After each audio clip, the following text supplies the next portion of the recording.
मला खूप वाईट वाटलं होतं जेव्हा तू मिशन काश्मीर मध्ये ऋतिकची आई झाली हो, होतीस. मिशन काश्मीर आधी आला आणि मग मी दिल चाहता है केला. हो, पण मला असं वाटत होतं की का, पण त्यात तुझं एक अप्रतिम गाणं होतं संजय दत्त हो. बरोबर, आणि नंतर असं झालं नाही नाही, संजय दत्त आहे असं, पण त्याला ऋतिक रोशन वॉज ऋतिक रोशन असं. आणि त्याला तुला एक्झॅक्टली असं कसं वाटलं की तू हे असं करू शकशील, ऋतिक रोशनची आई. अगं काहीच वाटलं नाही भार्गवी, कारण ऋतिक रोशन कोणाला माहितीच नव्हता, कहो ना प्यार है आला नव्हता. हम्म.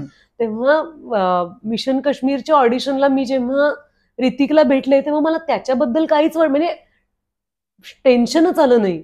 मला भीती संजय दत्त बरोबरची होती. मला असं वाटलं माझी उंची किती कमी आहे, त्यामुळे मला घेणार नाहीत. संजय दत्त किती उंच आहे, त्यामुळे मी नव्या हिल्स विकत घेऊन गेले होते. गायतोंडे नावाचं जे दुकान आहे डेक्कनवर, त्यांच्याकडे मी माझ्याकडे खूप दिवस होत्या त्या हिल्स. तर मला असं वाटत होतं त्या हिल्स घालून आपण ऑडिशन द्यावी, म्हणजे मग कदाचित उंचीमुळे घेतलं नाही असं होणार नाही, अभिनय बरा वाटत नाही, दिसायला बरी नाही म्हणून कदाचित घेणार नाहीत, उंचीमुळे जायला नको रोल. पण तसं काही झालं नाही. आणि ऋतिक मस्त भेटला होता, आमची खणखणीत अशी एकमेकांची भेट झाली होती. तो म्हणला, hi I am Hrithik Roshan son of Rakesh Roshan, I am a struggler. म्हणलं, hi I am Sonali Kulkarni daughter of VG Kulkarni, I am also a struggler. अशी मस्त ओळख झाली आणि आम्ही सॉलिड एकमेकांना बेस्ट लक तुला मिळू दे रोल, त्यांनी पण मला बेस्ट लक तुला मिळू दे रोल. ऑडिशनला हो. आणि मग आमचं एकत्र फोटोशूट झालं, कारण विधू विनोद चोप्राला हे बघायचं होतं की ही मुलगी याची, कारण ऋतिकचं कास्टिंग झालं होतं आणि मला रोल मिळेल का नाही, आणि तो माझ्या फोटोशूटसाठी आला होता. ओके. ते फोटोज आहेत माझ्याकडे, मी एकदा पोस्ट पण केला होता तो फोटो.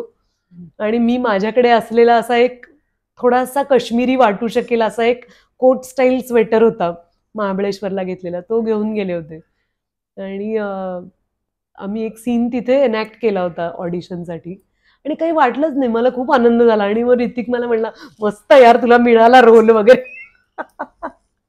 आणि ऍक्टर म्हणून चॅलेंज होतं ना, आमचा दोघांचा एकच सीन आहे सिनेमामध्ये, मोठ्या ऋतिक बरोबर मला फारसं कामच नाहीये. बरोबर.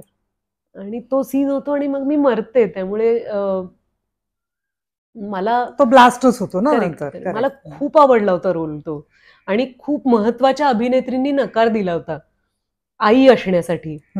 तर मला सुदैवाने कधी असा कॉम्प्लेक्स आलेला नाहीये की अरे यार आईचा रोल नाही करणार. मला भूमिका आवडली तर मी तो सिनेमा स्वीकारलेला आहे अनेकदा.